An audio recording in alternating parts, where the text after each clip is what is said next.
product placement. Good job. Yeah. Don't take Gatorade like. Did he say that? Yeah. Or Nike? He caught himself.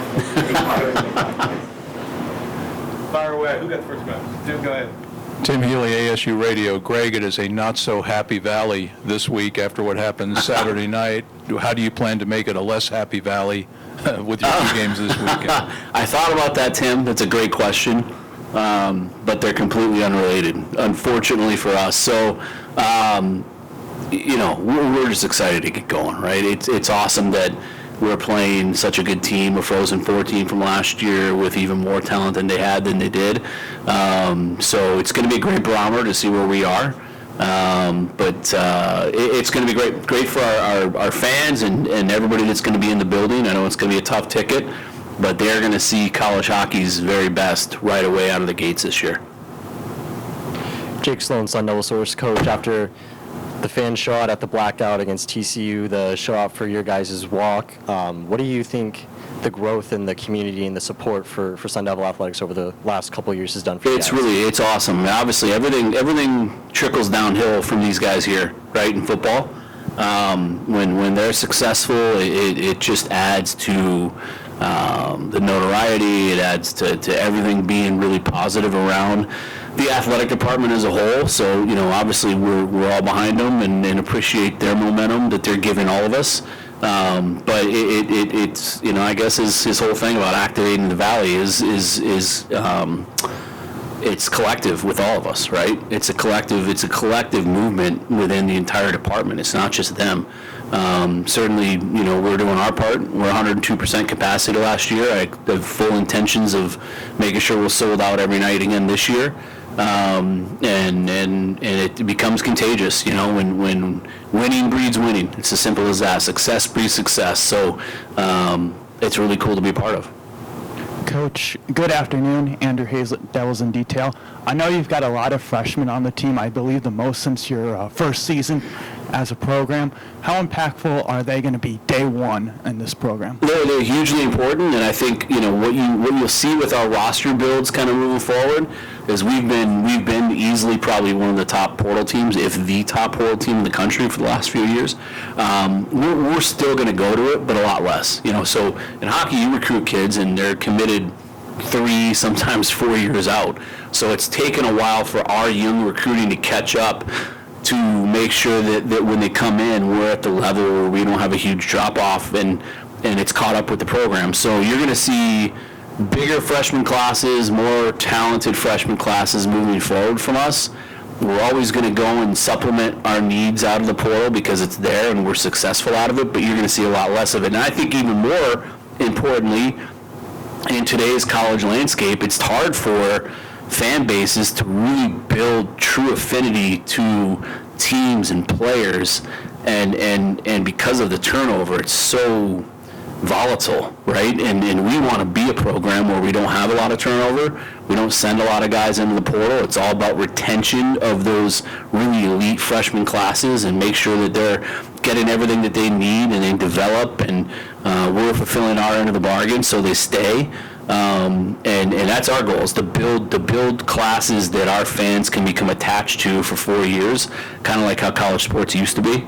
If we can give that to our fan base, we'll be really proud of that. Chris Cartman, Sun Devil Source. Greg, in what areas would you say that you have the most confidence or just knowledge about where your team is at? And then where are you going to really learn the most from the early season? I think just the depth of our team is so dramatic. We're so dramatically deeper than any team we've had. And I said a couple times, I think this year's fourth line could be most of our team's second line, for sure all of our team's third. And the fifth could be the third, or fifth could be the fourth. The guys in the stands, we're going to have guys in the stands Friday night that would never have dreamed of coming out of the lineup. So when you go from 18 to 26 scholarships, that's the luxury you have. You have 26 full ride kids, where in the past, we are on 18 scholarships, but it was an equivalency sport. And so really only 6 to 8 kids were on full rides. The rest was it was split up and divided up and managed like a salary cap to build your roster. So now, we're just so much deeper, but it's made practices incredibly competitive, and it's going to be a lot on the staff to manage egos and personalities and keep kids happy and keep them driven and supportive, and that's on us to do, and I'm confident that we will. So love our depth, love everything about that, and we're just a lot of new faces, right? So we've looked really good in practice, but until the bright lights are on and games are on TV and they're playing in front of sold-out crowds, you don't know how kids are going to perform under that microscope and pressure. But I have full confidence that our guys are going to be good. Our D core is very young. Our oldest D is a junior in Anthony Dowd. We have no seniors in the back end. We have 4 freshmen, 3 sophomores in Dowder.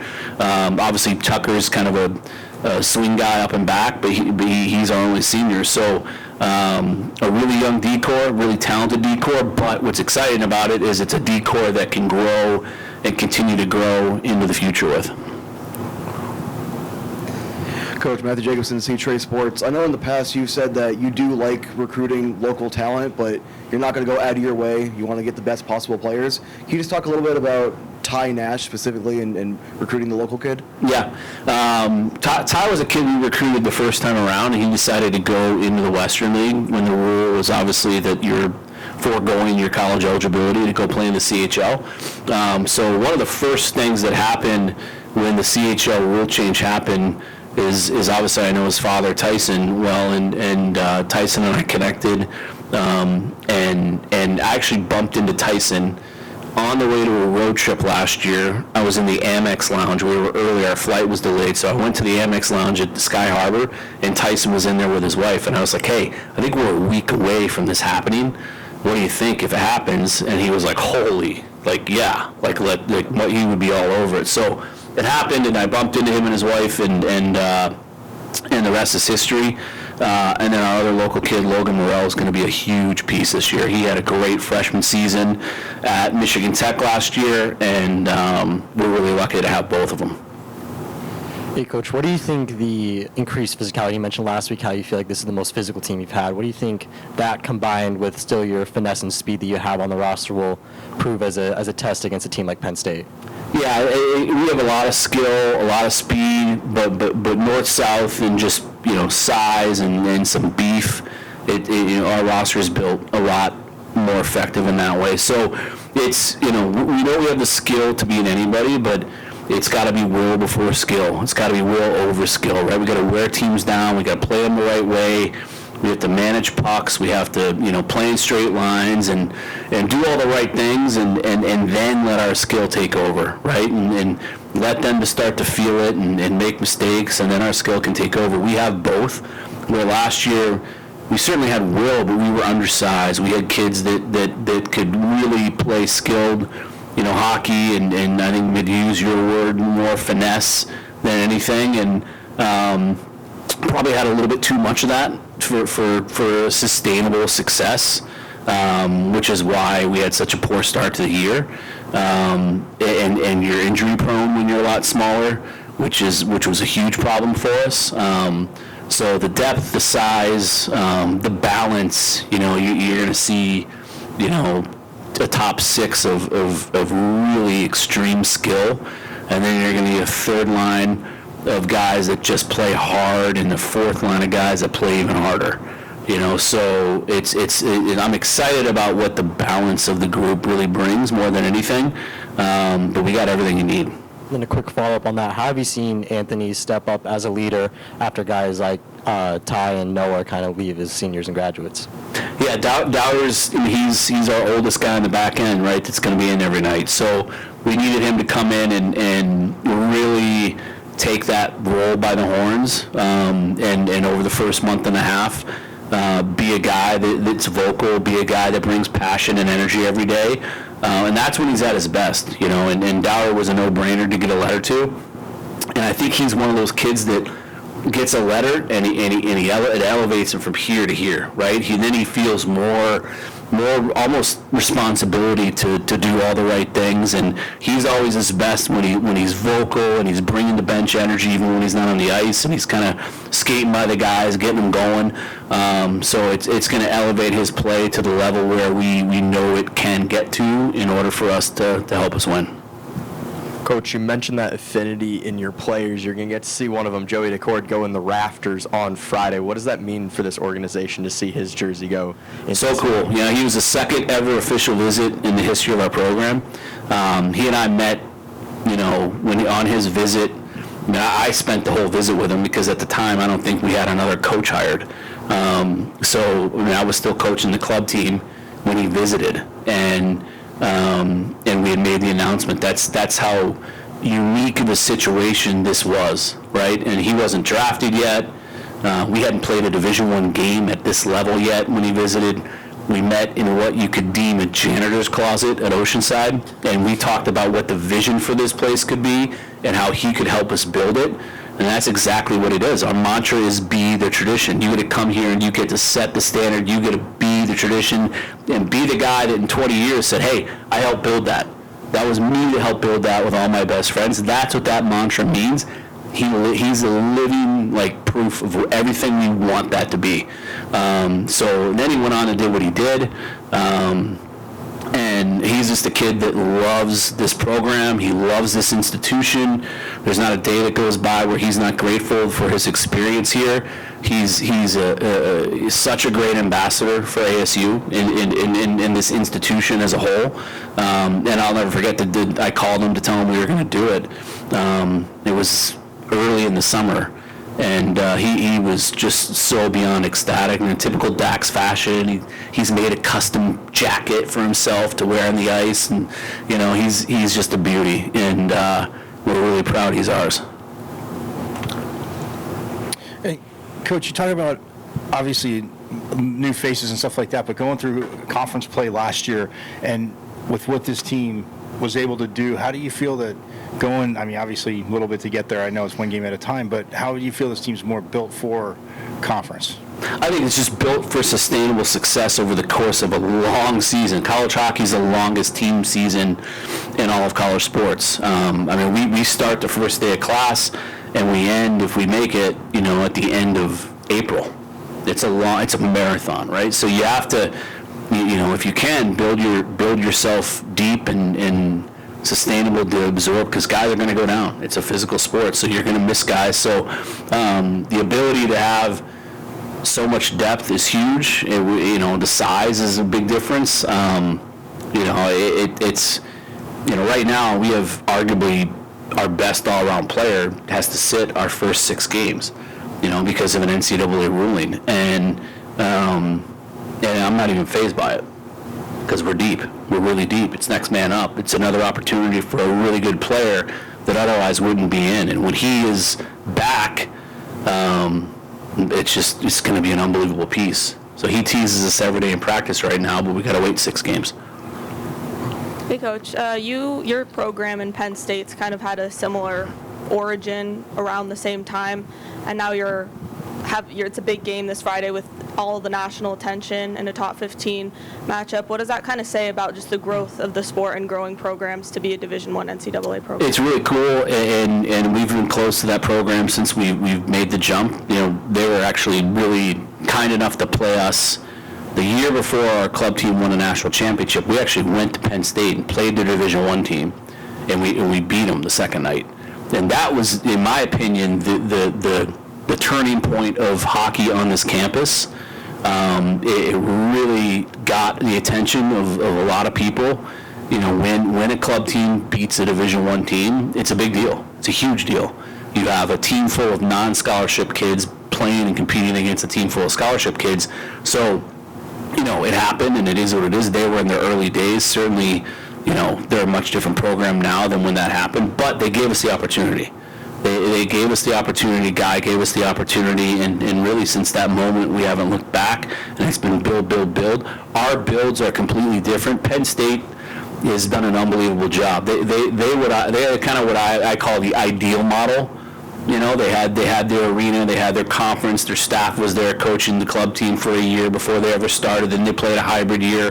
They had the ideal model where they kind of went like this. You know, our model was the realistic model. You know, we played in Oceanside for almost a decade. We had to get our house in order. We learned a lot of things along the way. We were independent for almost a decade. So, you know, both models proved to the hockey community that if you just have the right people in place, you can figure out a way to make them work. But we have a ton of respect for their program, both, like you said, some from the same origins, and they've done everything the right way, and we got a ton of respect for them. And then, sorry, just a quick follow-up to that. They brought in a handful of projected first-round picks in the upcoming draft, and then obviously Gavin McKenna. How does that make it difficult this week for you guys to prep for a team like that? I mean, we know how good they're going to be. Talent-wise, they're going to be as good as we face all year, obviously. But we play in a great league full of first-round picks on teams and full of players that we think are just as good. So you know, while we're going to have an immense amount of respect for what they put on the ice, we will not be afraid of what we see on the ice. I can promise you that. Some coaches have a fixed system. You know, Arkansas, 40 Minutes of Hell, Mike Leach, the air raid, the old 30 years ago, the Devils and the neutral zone trap. Do you recruit to your system, the power system, or do you recruit the best players and change your system, depending on what they do? That's a great question, and the answer is we recruit like-minded kids that essentially, like, you know, our identity is relentless, right? We're just relentless in everything that we do. We might add a bad word that starts with an F in the front of that, but I can't say today, but that's our identity. It's relentless, right? So whatever you do, just do it relentlessly. If it's a skill game and it's score goals, then you better hump pucks and you better get above pucks and you better turn pucks over and you better have a good stick. But whatever you do, if you go to the net relentlessly, you do it relentlessly. If you defend, you do it relentlessly. So we try to find kids that just have that like-minded approach to everything that they do. Academics, do it relentlessly. You know, be a good person relentlessly. So everything you do in your life will translate to success on the ice. The hockey part's the easy part if you do everything relentlessly, the gym, everything. So those are the kind of kids that we recruit. I think this year's roster, the way it's built, and it's getting easier for us to build the type of roster that we want because now we have our house in order. We have a league. You know, it's the best league in college hockey. It's won 7 of the last 9 national championships. We have a facility that any kid would die to play in. We have an unbelievable fan base built that sells out every game. We have a great staff in place that's done an unbelievable job. So we have, over the course of the decade, checked all these boxes to where now we can get and build the kind of roster. We don't have to settle, right? Where we love every kid that's played here, but sometimes you just get what you get when you play in a 700-seat ice rink. And you're independent, you get what you get, right? And you got to make the most of what you get, and we did a great job of that. We don't have to do that anymore. Hey, Greg, Big Neiman, Fox 10 News. Saw that your new hallway where your players are, I guess. What are your thoughts on that with it kind of honoring your guys' history but adding that modern flair to it as well? Yeah, that was I mean, it did an unbelievable job, and you know, huge credit to Andrew Matheson and Paige Shacklet, our SID, that really helped with that project. It was my brainchild, and then they just kind of went and made it even better, right? And the biggest thing that was important to me, obviously, now we have some history. We have All-Americans. We have NCAA statistical leaders. We have conference stuff now, where we had 4 guys that were all-league last year, and Potsy was on the all-rookie team, and Merch won the defense. So we have all this stuff that we can fill the walls with and brand the right way. But the biggest piece that was important to me was never allowing no longer, you know, I don't know how long I'm going to be the coach, hopefully for a longer time, a lot longer than I have been, but no matter what happens over there is making sure that every kid that walks through that hallway doesn't forget what the guys before them built and what they had to go through in order to get us to where we are, right? Because at the end of the day, there's not a kid on our roster that would have come to our program in those early days. Not one. They want to play in a league. They want an arena. They want all the things that the really high-level elite players want. And so the guys that came to help us build this took bullet after bullet, and they still have the shrapnel to show for it. And so it's important to me that we don't forget those founding fathers and everything that they did to help get us to where we are today, and for our guys to have to walk past that, that's the biggest thing for me. Greg, you said a moment ago that it's obvious you play in the best conference in the country. Where, in your opinion, does the Big 10 conference rank hockey? Oh, they're right there. You know, you could look on paper in the Big 10 and say they have even more talent. It just hasn't translated to national championships. They don't have any since they formed the Big 10, which is really crazy because every team in that league is so good. But Hockey East is also another conference that's unbelievable too. But I think the way that it's built out west and the way that we build our rosters, it is such a physical war every night. And if you can get through that and you're that battle tested by the time you get to single elimination hockey, you're just so ready for whatever you see, and you've seen that with the NCHC. Do you almost at times feel like an honorary member of the Big Ten, given your experience from the COVID year? Yeah. Every once in a while. That was a crazy season I think none of us will ever forget. You know, when you're living in a hotel for 4 months and don't really get to come home. But, yeah, it was an unbelievable season, and our fans are reaping the benefits of that. Again, like founding fathers of the program that did things that I think a lot of kids wouldn't have done. That's one of the seasons. You know, but in order for us, our agreement with the Big Ten to do an all-road season during a pandemic was everybody owed us a trip back, right? So right now, Minnesota came back, and Michigan came back last year. So we have Penn State coming in this year, Notre Dame coming in this year, Ohio State coming in this year. That's great opportunities for our fans, right? Name brand programs and institutions coming to Arizona State. So we still have Michigan State and Wisconsin left, and we're working on those. You gave Cruz Lucius an A on his jersey. How important is he going to be to your team this year after battling injuries last year? Yeah, we know how good he is. I mean, he was Wisconsin's leading scorer 2 years in a row. He's such a gifted player. And he was up against it last year. He had no off season. He had no training camp. He had really no practice leading into his first games. He was healthy, cleared, maybe practiced 3 or 4 times, threw him into the fire against North Dakota. And really, he did the best he could. You know, he just was so behind by the time he got in. This summer, he put in the work. He's in better shape than he's ever been in. He's been an unbelievable leader for the guys. He's in his 4th year of college hockey. I still stand by what I said. I think he's easily one of the best and most talented players this program's ever had, and I'm excited for him to show that.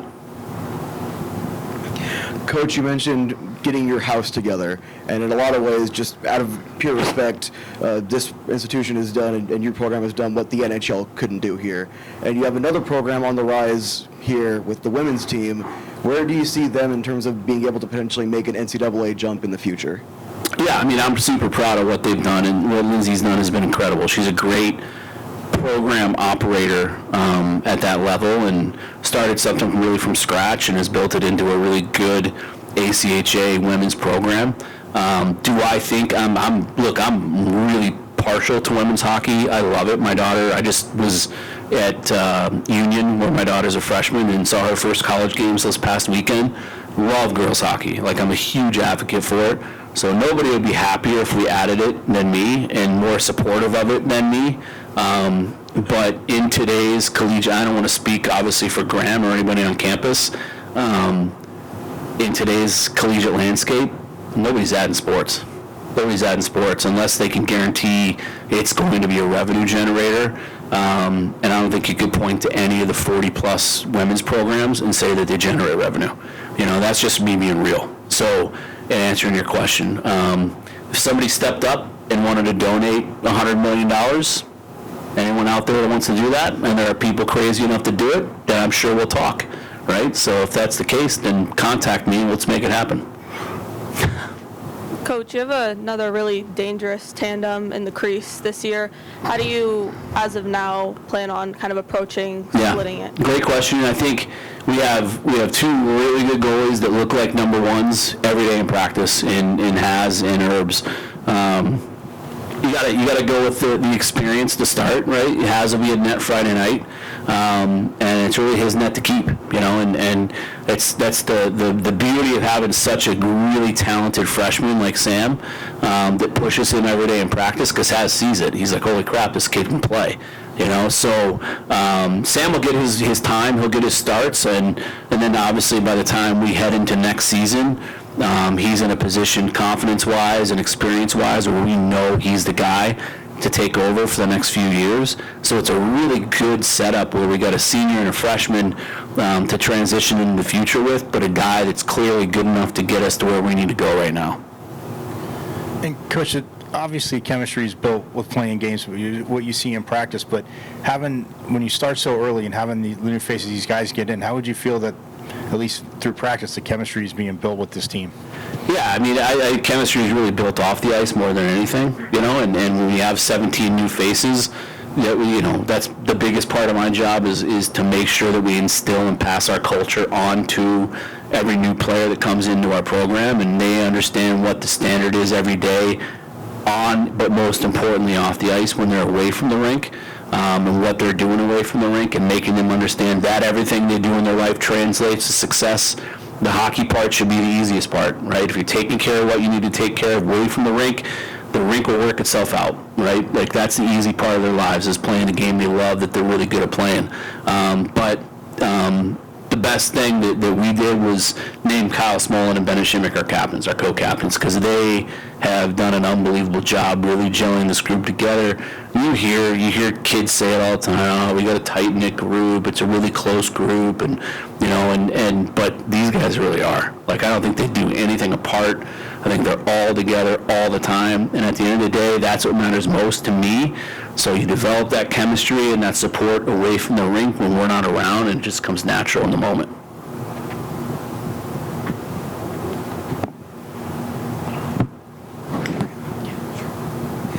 Coach, obviously Penn State, big matchup this weekend. What's the biggest thing you're going to be looking for out of your boys going into this weekend? Just that will factor, right? Like, both teams aren't going to be perfect. We're going to make mistakes. They're going to make mistakes. We're both going to go into Sunday looking at film, going, wow, we got a lot to work on, right? But at the end of the day, when you play this early, what's really unique and crazy about college hockey is that we're not even full hours, and we're playing a game Friday night. So you have to be so, at least the programs that follow the rules like we do, you have to be so precise and just selective on what you work on, because your time is so limited with your players leading into your first contest. So it's pretty crazy how that rolls out that way. So you're going to make mistakes, right? So it's not going to be perfect. They're not going to understand exactly how you want to play. But if you do just drill home your identity, which is that relentless word, right? And everything that we do, and your will outmatches theirs, we like our chances against anybody because we're really talented. Anything else? How goofy is that you aren't able to go full-time? It's crazy. I mean, you think about how stupid that is, right? Like, it's so stupid. We can't do anything with them over the summer. So coaches aren't allowed to work with our players. They're not allowed to sit down and do film. You can't do anything over the summer. You see basketball getting to get on the court with their guys and girls and volleyball and all the off-season work that they're allowed to put in. We do some full hours this week, and we play Friday night. So we're all in the same boat. But I think if you asked across the board college hockey coaches, like, just give us full hours when classes start, If you want to keep us off the ice in the summer, fine. But when classes start, give us a month of full hours with these kids and let us make them better. It's their job. So it's crazy, it's weird, but it is what it is, as they say. There is no reason. It's just utter stupidity. So that's the best thing I could tell you. The last thing I want to say is so we talked about all the players They were founding fathers and helped us develop our program into what it is today. There's a lot of people off the ice that's done the same thing, right? And one of them is leaving us here in a couple weeks. Our SID, Paige Shacklet, has found a life-changing opportunity away from college and college athletics, but Paige has helped us build a brand. She's helped us do so many things that have led us to where we are today. So Paige, I love you, right? We're going to miss you. We got her for 4 more home games, and then after that, the place is going to come crumbling down. So when it does, I don't want you to feel bad, but so if you enjoy your time with her these next 2 weeks, because she is an unbelievable person and great at what she does. So, but congratulations.